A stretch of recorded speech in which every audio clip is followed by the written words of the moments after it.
महाभारत से हमें क्या प्रेरणा मिलती है।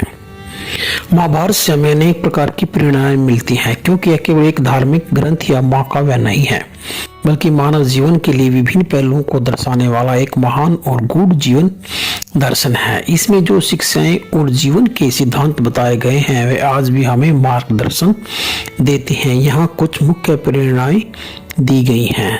नंबर 1, धर्म और कर्तव्य का महत्व। महाभारत का मुख्य संदेश धर्म और कर्तव्य की परिभाषा और महत्व से जुड़ा है।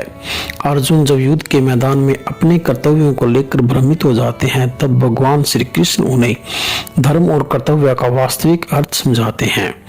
भगवत गीता का उपदेश बताता है कि हमें परिस्थितियों से विचलित हुए बिना अपने धर्म और कर्तव्य का पालन करना चाहिए। नंबर 2, अहंकार का पतन। महाभारत में कौरवों का पतन उनके अहंकार और लोभ के कारण हुआ। दुर्योधन और उनके भाइयों का अहंकार उन्हें विनाश की ओर ले गया। इससे यह सीखने को मिलता है कि अहंकार और अभिमान व्यक्ति को अंततः नष्ट कर देता है। हमें सदा विनम्र और शांत रहना चाहिए। नंबर 3, न्याय और अन्याय।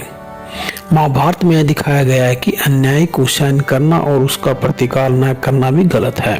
पांडवों के साथ हुए अन्याय और द्रौपदी के चीरहरण की घटना के बाद पांडवों ने अपने सम्मान की रक्षा के लिए युद्ध का मार्ग अपनाया है। यह सिखाता है कि अन्याय के खिलाफ खड़ा होना जरूरी है।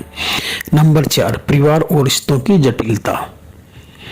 महाभारत में पारिवारिक संबंधों की जटिलता भी दिखती है। भाई भाई के बीच का संघर्ष, गुरु शिष्य का धर्म, पिता पुत्र का संबंध और पति पत्नी के बीच की मर्यादाएं, इन सब के बीच संतुलन बनाए रखना और अपने रिश्तों को संभालना भी एक महत्वपूर्ण प्रेरणा है। नंबर 5, नारी सम्मान।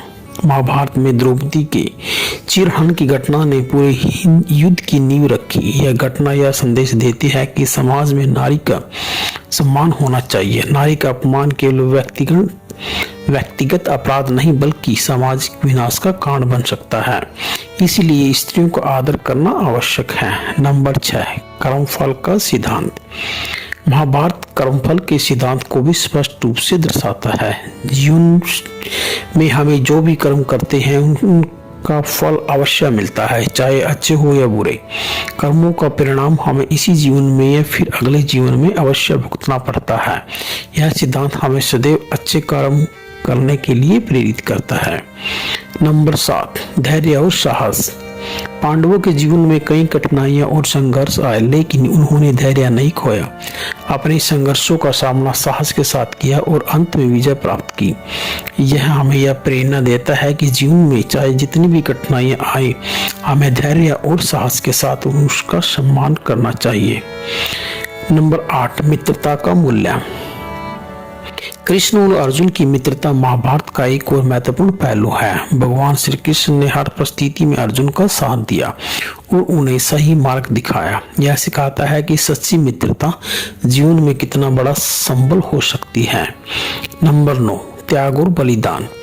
महाभारत में कई पात्रों ने त्याग और बलिदान किए, चाहे वह भीष्म का जीवन ब्रह्मचर्य का व्रत हो या फिर कर्ण का अपने कवच और कुंडल का दान। यह हमें सिखाता है कि जीवन में स्वार्थ से ऊपर उठकर त्याग और बलिदान करने से ही सच्ची महानता प्राप्त होती है।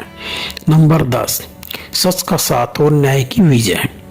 महाभारत का अंत सत्य और धर्म की विजय से होता है। चाहे पांडवों ने कितनी भी कठिनाइयां झेली हो, लेकिन अंततः उन्होंने न्याय और सत्य के पथ पर चलते हुए विजय प्राप्त की। यह हमें सिखाता है कि सत्य के मार्ग पर चलने वाला व्यक्ति अंत में अवश्य विजयी होता है।